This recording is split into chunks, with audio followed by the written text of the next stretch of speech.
المهندسون والفنيون أول من يصل دوما إلى مدرج الإقلاع، وهم أسياد الطائرات الحربية عندما تكون رابضة على الأرض.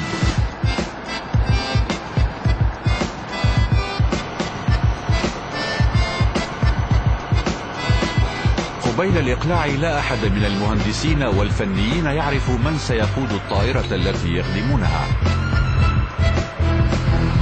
وخلافا للطيارين والملاحين الذين يقودون مقاتلات مختلفة، يبقى المهندسون والفنيون أوفياء لطائرة واحدة.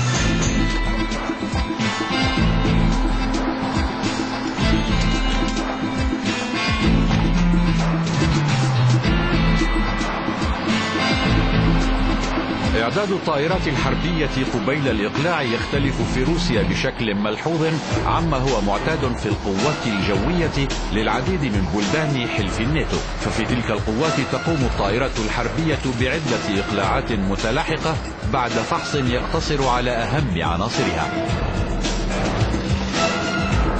أما المهندسون والميكانيكيون الجويون الروس فيفحصون جميع أجهزة الطائرة وعناصرها وبكل دقة قبيل كل طلعة تقوم بها، وإذا خامرهم أدنى شك في صلاحية عنصر واحد فيها يصار رأسا إلى تأجيل الإقلاع.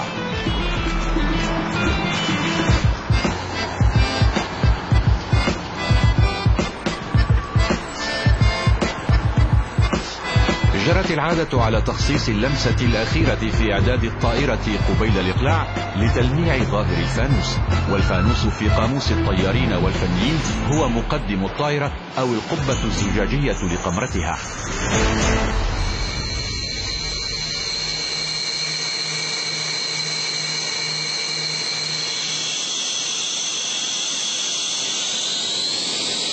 هذه المقاتلة وقاذفة القنابل تنعت في روسيا بفرخ البط بسبب أنفها المفرطح. المظهر الخارجي للأنف هو نفس مظهر الهوائي الخصوصي المخبأ تحت التلبيس، ومهمة الهوائي مساعدة طاقم الطائرة على التحكم بالفضاء الجوي والتنشين على أي هدف أينما كان في سطح البحر أو في الجو أو على اليابسة.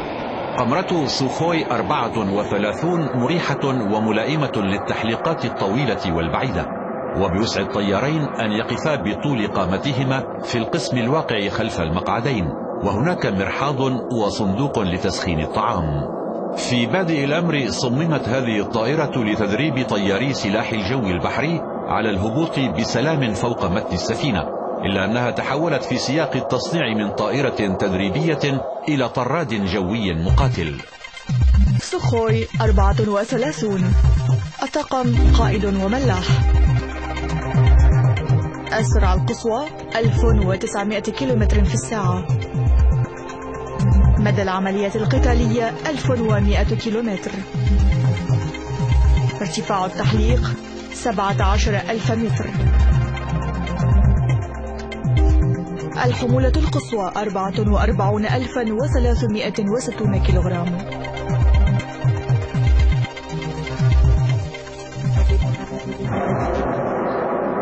سوخوي 34 بصفتها قاذفة قنابل قادرة على تدمير هدف أرضي محصن جيدا أو سفينة كبيرة مضادة للغواصات. إجمالي وزن أسلحتها 8 أطنان، وبفضل مزاياها التحليقية الكبيرة تستطيع بصفتها طائرة مقاتلة أن تخوض المعركة الجوية بمناورة عالية فتحمي نفسها وتدمر طائرات العدو في الجو.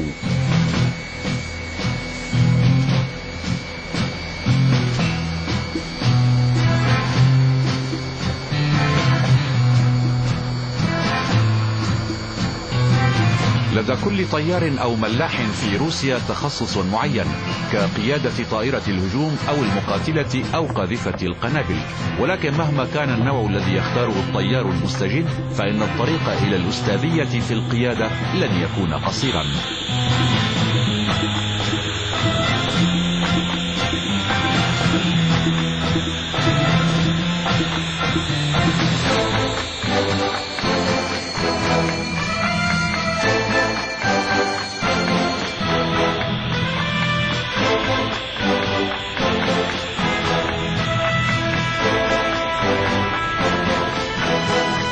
بعد إنهاء الدراسة في المدرسة العسكرية تبدأ تدريبات لا نهاية لها على جهاز التدريب الأرضي، ثم أداء الامتحانات، ثم التحليقات مع المرشد، ثم يصار إلى تحليقات مستقلة متنوعة لساعات معينة، ثم يبدأ الطريق الطويل من الإقلاع والطلعات التعريفية إلى التحليقات القتالية الدراسية.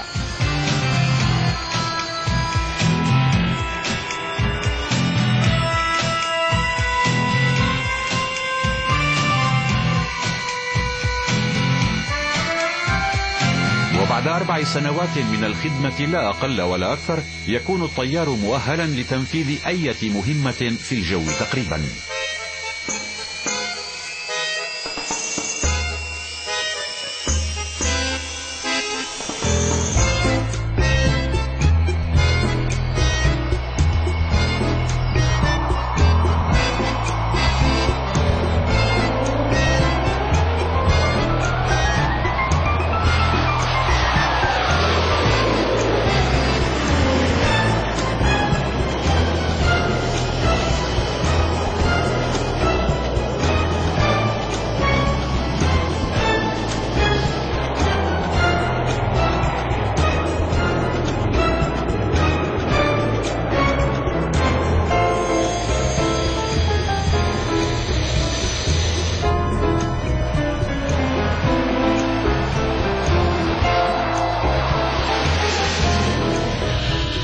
غالبا ما يمزح الطيارون بشأن هذه الطائرة قائلين إنها تحلق كالمكوات.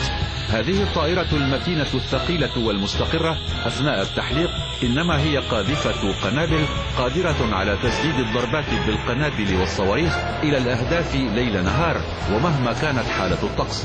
الخاصية الرئيسية لهذه الطائرة هي جناحها الشبيه بالسهم والقابل للتغير. طاقم الطائرة يستطيع تغيير جناحيها في 4 وضعيات مختلفة.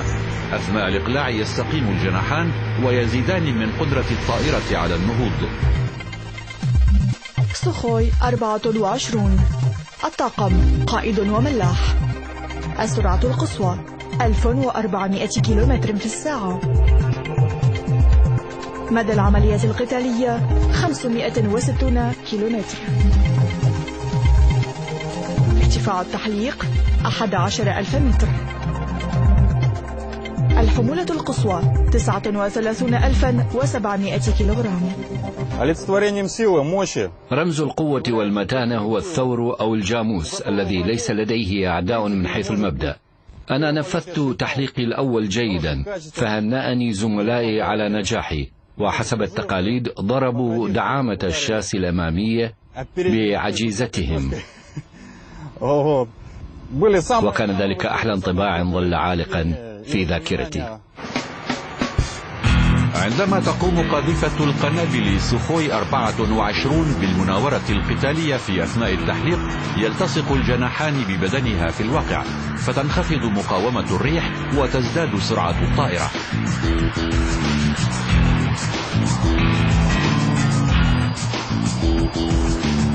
التحليقات الليلية على الطائرات الحربية محفوفة دوما بالمجازفات والمخاطر.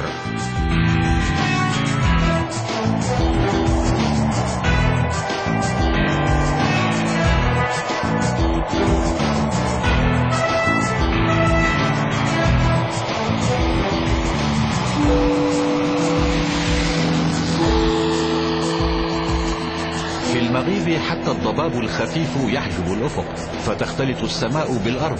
الأجهزة وتعليمات المناوبين تساعد الطيارين في الاهتداء إلى الاتجاه الصحيح.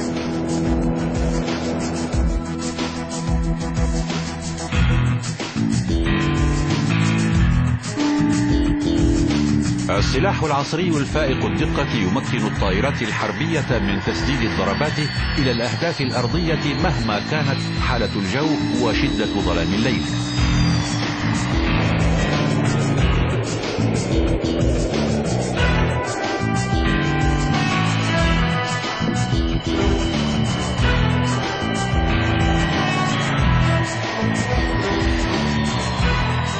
بعد مغيب الشمس يستمر الإقلاع والهبوط حتى الهزيع الأخير من الليل.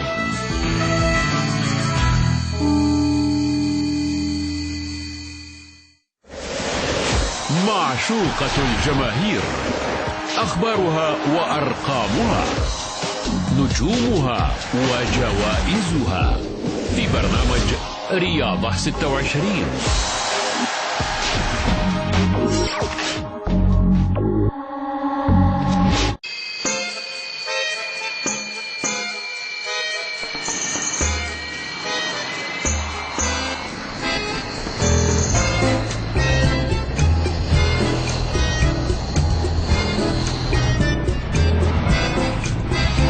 هذه الطائرة تمثل علامة مسجلة روسية معروفة في العالم مثل بندقية كلاشنيكوف الرشاشة ومثل البالي الروسي. ميغ 29 مقاتلة جبهوية خفيفة مكيفة لجميع الأحوال الطقسية، وهي تحلق وكأنها لا تعبأ بقوانين الجاذبية.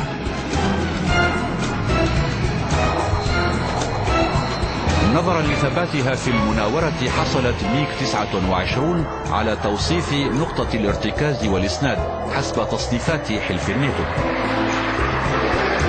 هذه النقطة الفعلية كامنة في هيكلية الطائرة، فهي بدون بدن خالص. الجناح فيها مندمج بالبدن، وفي الجزء العلوي الذي تتحول فيه قاعدة الطائرة تدريجيا إلى جناحين تنشأ دوامة من الرياح أشبه بأعصار التورنادو. هذه الدوامة تؤدي إلى زيادة كبيرة فورية في قدرة المقاتلة على النهوض وعلى أداء مختلف المناورات بشكل أسرع من الصوت. حظيت ميغ 29 باعتراف عالمي كونها من أكثر المقاتلات متانة وفاعلية في المعارك الجوية.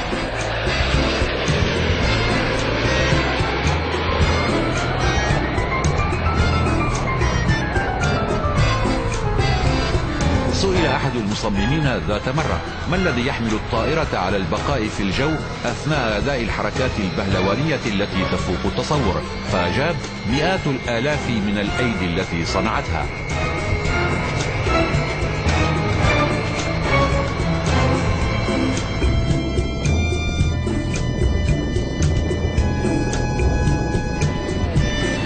السلاح الرئيسي للمقاتلة ميغ 29 للمسافات القصيرة هو الصاروخ الموجه R-73 المزود بجهاز تنشين يعمل بالأشعة تحت الحمراء.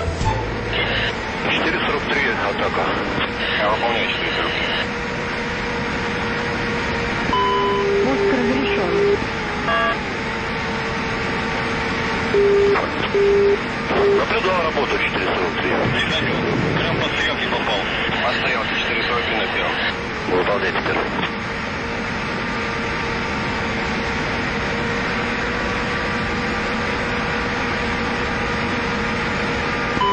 Мозг разрешен.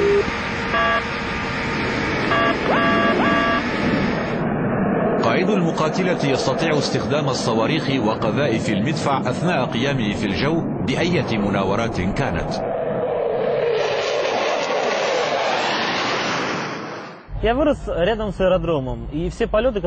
ترعرعت قرب المطار وشاهدت بأم العين كل التحليقات التي تمت في مركز ليبيتسك للطيران. كنت منذ الطفولة أحلم بقيادة مقاتلة لأقوم بالحركات التي يمكن أن تؤديها المقاتلات، وقد تحققت أمنيتي. فها أنا أقود ميغ 29 وأنا كطيار ممارس معجب بها أشد الإعجاب. ميغ 29 الطاقم طيار واحد، السرعة القصوى 2400 كيلومتر في الساعة، مدى العملية القتالية 3000 كيلومتر، ارتفاع التحليق 18000 متر، الحمولة القصوى 18500 كيلوغرام.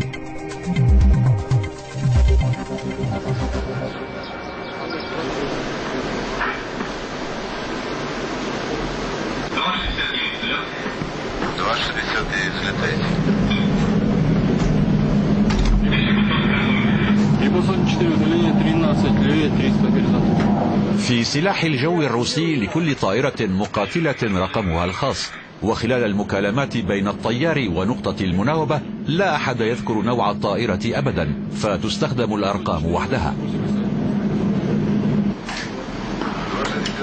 مناوبو التوزيع يشرفون بالكامل على تحركات الطائرات في المطار، فيعزون بتشغيل المحركات والإقلاع والهبوط، ويتصلون بجميع الطواقم التي في الجو، ويتابعون مناوراتهم ومدة بقائهم في الأجواء.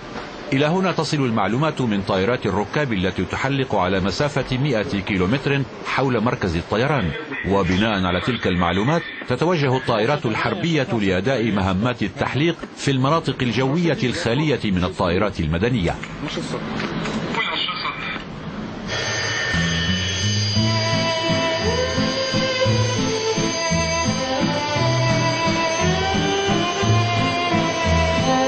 الطيارون الروس يسمون طائرة الهجوم هذه الزاغ.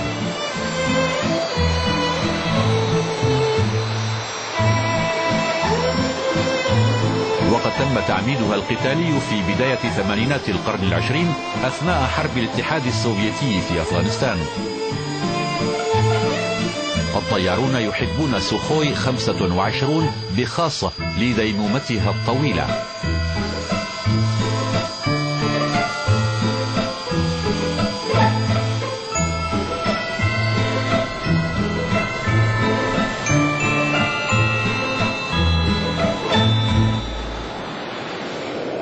كانت طائرات الهجوم تعود إلى المطار بمحرك واحد وعطل في مدادتي الجناحين وآثار إطلاقات على الزجاج الأمامي للقمرة.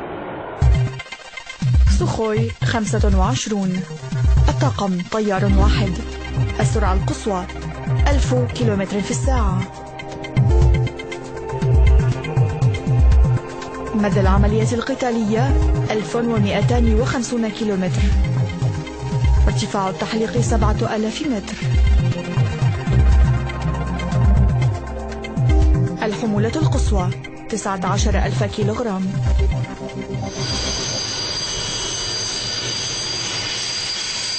في الحال الحاضر نجد أحدث أنواع سوخوي 25 الهجومية قيد الخدمة ضمن تسليح القوات الجوية في روسيا وأوكرانيا وبيلاروسيا وأنغولا وأفغانستان وبلدان أخرى.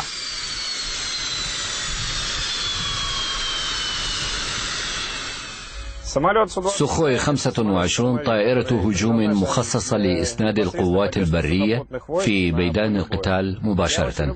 أنا أحب هذه الطائرة حبا جما، وعندما يسألونني أنت قائد قاذفة قنابل أم مقاتلة أقول لا هذا ولا ذاك، أنا قائد طائرة هجوم، ومفهوم الطائرة الهجومية فيه مفخرة واعتزاز، ولذا أطلق عليها اسم الزاغ، فهي شبيهة بهذا الطير الأشم الجميل والخطير.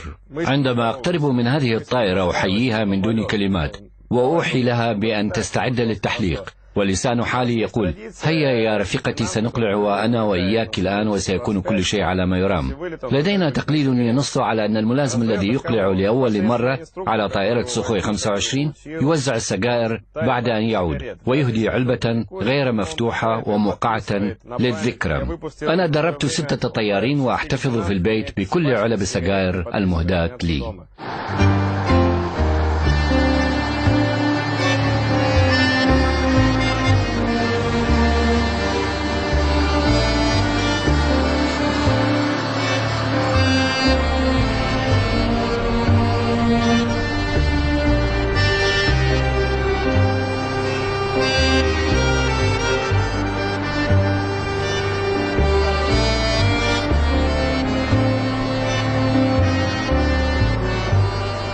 الميجر جنرال ألكسندر خارتشيفسكي آمر مركز ليبيسك للطيران.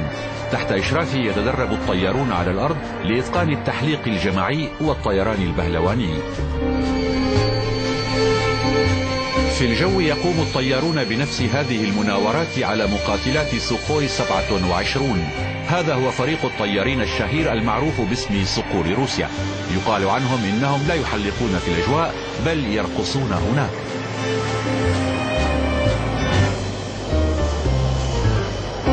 الطيران الجماعي من أخطر أنواع التحليقات. الأثر المتشابك للمحركات والجناحين وكذلك قرب المسافة بين متون الطائرات يتطلبان توافقا وانسجاما في العمل ودقة من كل طيار كدقة صاغة المجوهرات.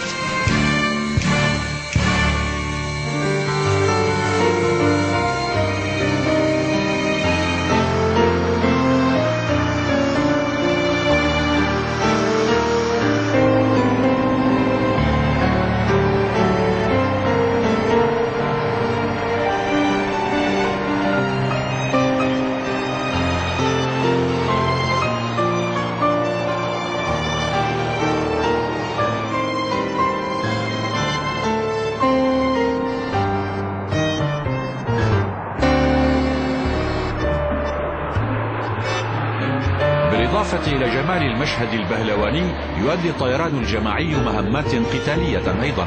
عندما تحلق عدة طائرات في هيئة واحدة يخطئ الرادار في تشخيصها ويعتبرها طائرة واحدة، وحالما تصل الطائرات إلى الموضع المطلوب تتفرق وتمضي كل واحدة منها لأداء مهمتها القتالية.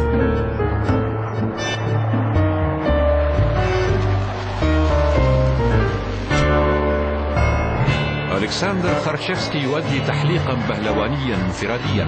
الحركة البهلوانية المحببة إليه هي حركة الناقوس، وهي عبارة عن عنصر معقد وخطير من عناصر المعركة الجوية، حيث ترتفع المقاتلة عموديا ثم تتوقف فجأة.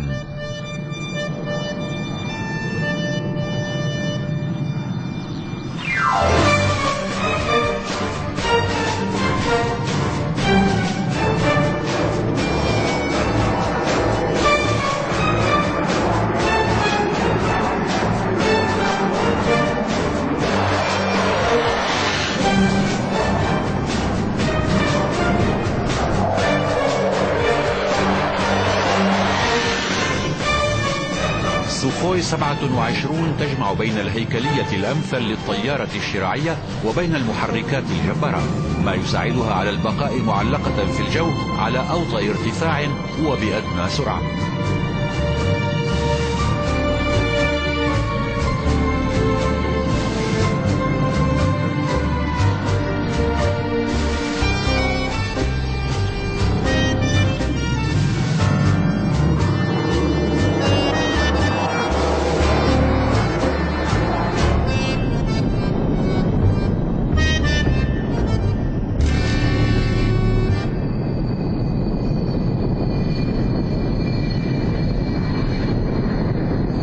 بعد الهبوط مباشرة يناقش ألكسندر خارتشيفسكي مع الفنيين والطيارين ملابسات تحليقه، وهو معروف في العالم كله بصفته طيارا لم يخسر ولا معركة جوية واحدة.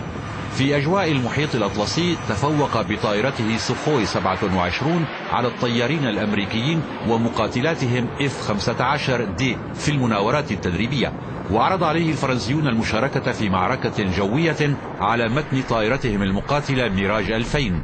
لم يكن يعرف مواصفات هذه الطائرة ولم يسبق وأن حلق عليها، لكنه صعد إلى قمرتها وأقلع بها وسجل نصرا مبينا وأثار دهشة الفرنسيين، فقلدوه الميدالية الذهبية الفرنسية تقديرا للخدمات الحربية.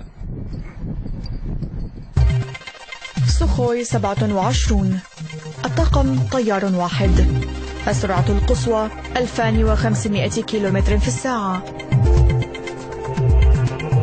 مدى العملية القتالية 1680 كيلومترا، ارتفاع التحليق 18500 متر، الحمولة القصوى 30000 كيلوغرام.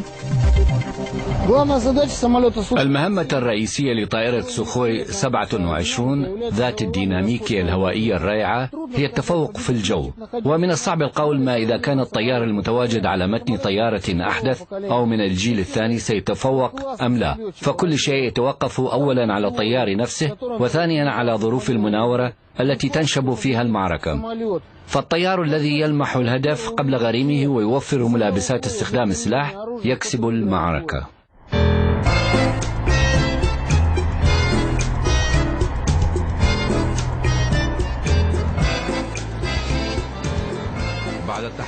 تتوجه الطائرات إلى مرابط